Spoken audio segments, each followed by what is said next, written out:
নমস্কার। গল্পস্বল্পর আসরে আপনাদের সবাইকে স্বাগত। আমার আজকের গল্প নবীকরণ, শচীন বন্দ্যোপাধ্যায় রচনা।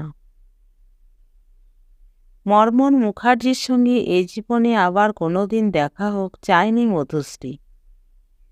অথচ দেখা হয়ে গেল ফতেপুর সিকরিতে যোধাবাই মহলের সামনে, প্রায় 10 বছর পর। আজকাল বয়স তো আটকে থাকে, আধুনিক নারী পুরুষ ধরে রাখতেও জানে। 10-12 বছর থমকে থাকা তো সামান্য ব্যাপার। রূপচর্চা নানাবিধ প্রসাধন যৌবন সৌন্দর্য শরীরে জৌলুস ধরে রাখতে সাহায্য করে। পার্লারগুলো পেন্টারের কাজ করে। তবে মধুশ্রীর স্ত্রী অনেকটাই ম্লান, ভগ্ন স্বাস্থ্য। সামনাসামনি পড়ে গিয়ে থতমত খায় দুজনে। কে কথা বলবে আগে, জড়তা বিব্রত ভয়ে। হঠাৎ ছেলে এসে বাবার হাতে একটা টফি গুঁজে দিয়ে যোধাবাই রান্নাঘর থেকে ছুটে চলে যায় মায়ের কাছে। মর্মর যে বিবাহিত প্রমাণ পেয়ে যায়। মধুশ্রী এখনও মিস মধুশ্রী মজুমদার। জিতে গিয়ে হেসে প্রশ্ন করে, তোমার ছেলে কি সুন্দর! বউ নিশ্চয় খুব সুন্দরী, তোমার মতো কালো ভূত নয়। হেসে ফেলে মর্মর। সহজ স্বাভাবিক মধুশ্রী। কালো হলেও মর্মর হ্যান্ডসাম এখনও। মধুশ্রীও সুন্দরী, তবে উচ্ছলতায় সংযত, জীবন জটিলতায় নিয়মানা। তুমি এখানে? কেন আসতে পারি না? জীবন তো থেমে থাকে না। জীবনের অপূর্ণতার আফসোস থাকে তো ভিতরে। কোথায় যেন সূক্ষ্ম খোঁচা। স্ব ইচ্ছায় যে ত্যাগ, তাতে আফসোস থাকবে কেন? ত্যাগ তো তাৎক্ষণিক সিদ্ধান্ত, ত্যাগের আফসোস আজীবন। উচিত অনুচিতের কৈফিয়ত দিতে হয় নিজেকে। যাকগে, কোথায় আছো? দিল্লিতে পোস্টেড, শনি রবি ছুটি। আজ আগ্রা স্টে করব, কাল তাজমহল দেখে দিল্লি ফিরব। গাড়ি আছে। তুমি কার সঙ্গে? একাই, দলের সঙ্গে। মাকে দেশ দেখাতে, তীর্থ করাতে। মথুরা, বৃন্দাবন, বার্ধক্যের বারাণসী। এ ভ্রমণে হয়তো কর্তব্য সারছ, আনন্দ পাচ্ছ। নিজেকে বঞ্চনা পাপ, অন্যকে ঠকানো নিচতা মধু। আঘাত করে ফেলে মর্মর। 10 বছর পরে দুজনের মোলাকাত। দুজনকে সে আগের পটভূমিতে দাঁড় করিয়ে দেয়। বেমানান হলেও বাস্তব, বিশেষ করে অসফল প্রেমে। অপমান আর প্রত্যাখ্যানের জ্বালা আজও ভুলতে পারেনি মর্মর। হঠকারী সিদ্ধান্তের জন্য অনুতাপে দগ্ধ মধুশ্রী। গোপন যন্ত্রণা প্রকাশ পেয়ে যায় হঠাৎ মুখোমুখি দর্শন সংলাপে। মুখ নামিয়ে লাল পাথরে বাঁ পায়ের বুড়ো আঙুল ঘষে মধুশ্রী। হারানো প্রাপ্তির খোঁজে, অনুশোচনায় অধীর ভয়ে। তাই এত তিক্তমধুর সংলাপ। সমব্যথী অথচ সমবেদনা প্রকাশে প্রতিবন্ধী। দলের লোকজন? মাসিমা কোথায়? চিস্তির দরগায় গিয়েছিলে? ওই তো ঘুরছে সব, বলে আঙ্গুল দিয়ে দেখায় 5 মহল মরিয়ম প্রাসাদ, যোধাবাই প্রাসাদ, হাওয়া মহল। দরগায়? না, আমার তো কিছু চাইবার নেই। একরাশ অভিমান মধুশ্রীর গলায়। মর্মর আহত। ভুল সিদ্ধান্তের বিড়ম্বনায় আত্মনিগ্রহ বড় দুঃখময়। একটু সহানুভূতির কাঙাল। মর্মরকে দোষারোপ করার পথ নেই। ভুলের খেসারত বড় করুণ নির্মম। সান্ত্বনার ভাষা খুঁজে পায় না। অথচ ভিতরে নিরুপায় অস্থিরতা তখন। তুমি বউ বাচ্চার সঙ্গে গেলে না? ওদের সঙ্গে অনেকেই আছে। তোমাকে টিকিট কাউন্টারের কাছে দেখলাম, সব ওলট পালট হয়ে গেল। মিথ্যা বললাম ওদের। বললাম পুরনো বন্ধুর সঙ্গে দেখা। তোমরা এগোও, আসছি। তাই এখানে অকারণ অপেক্ষার কারণ খুঁজছিলাম। এসব তো কতবার দেখা, কিন্তু কতদিন দেখিনি তুমি। মধুশ্রী সারা শরীরে একটা শিহরণ, সুখময় পুলকের আবেশ। বউ সন্তান সংসারকেও কি কিছুক্ষণের জন্য ভুলিয়ে দূরিয়ে সরিয়ে রাখতে পারে মানুষ?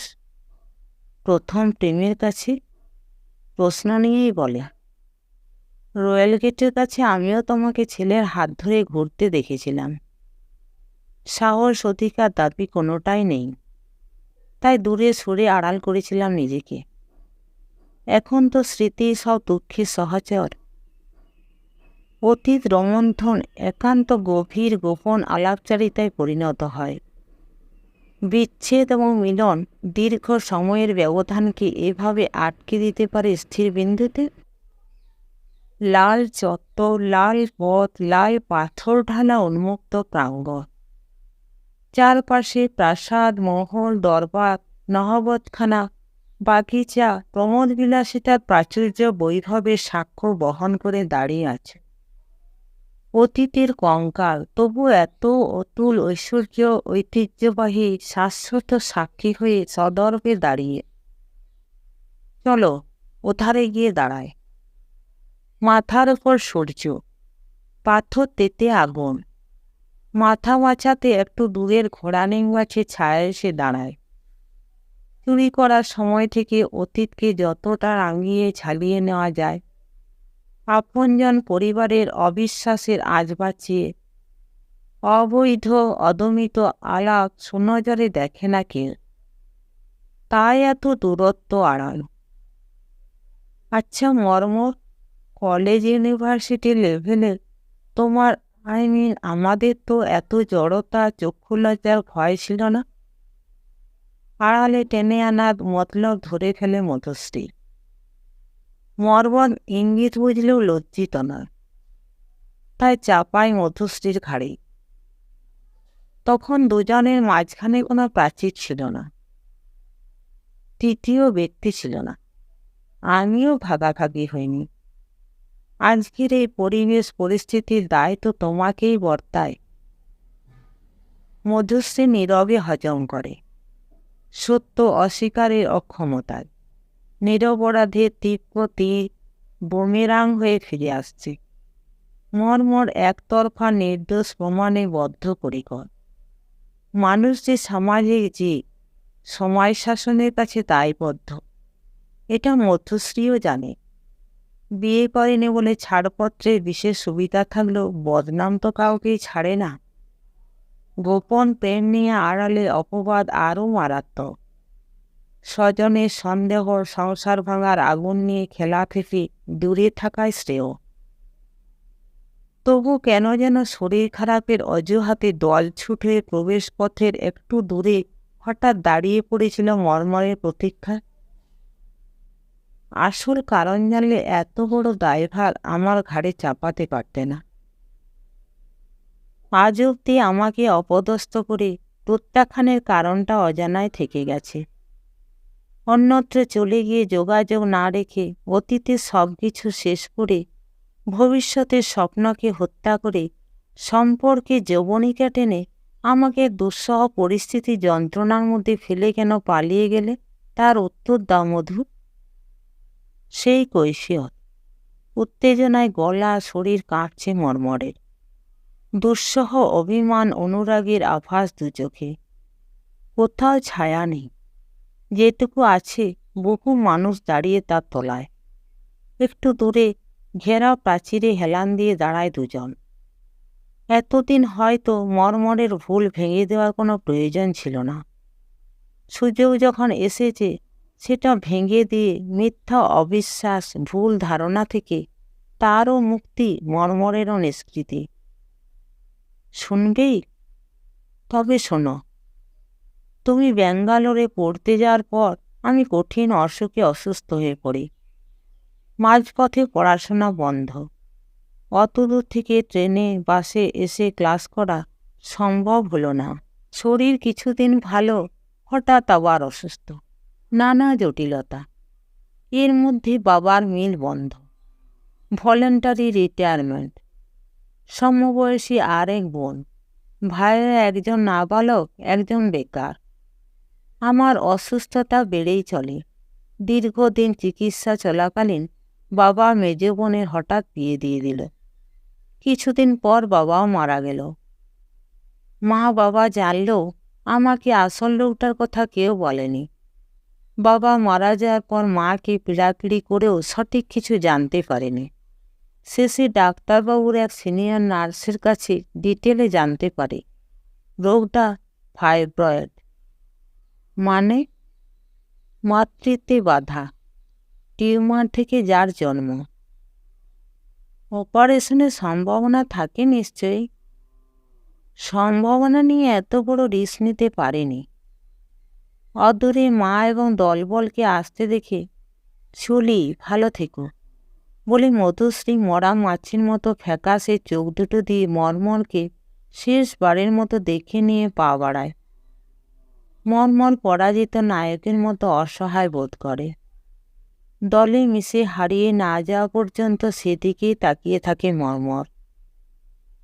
বাপি বলে ছেলে ছুটে এসে পেছন থেকে আচমকা কোমর জড়িয়ে ধরে। সামনে এসে অনুযোগ করে স্ত্রী, গেলে না? এসব বারবার দেখেও আঁশ মেটে না, পুরনো হয় না কোনো দিন।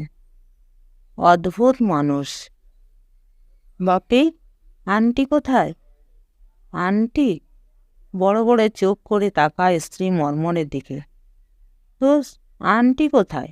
পুরনো বন্ধু বলে মর্মর ছেলেকে বুকে তুলে ছেলেগুলোতে দ্রুত গেট পেরিয়ে খেলনাপাতি বিক্রেতার দিকে এগিয়ে যায়। স্ত্রীর সন্দিগ্ধ চাউনি আরও প্রকট হয়। নমস্কার। গল্পটি ভালো লেগে থাকলে চ্যানেলটিকে লাইক, শেয়ার এবং সাবস্ক্রাইব করতে ভুলবেন না। আর আপনার মূল্যবান মতামত অবশ্যই লিখে জানাবেন। আপনাদের সহযোগিতা এবং ভালোবাসা আমার বিশেষ প্রয়োজন।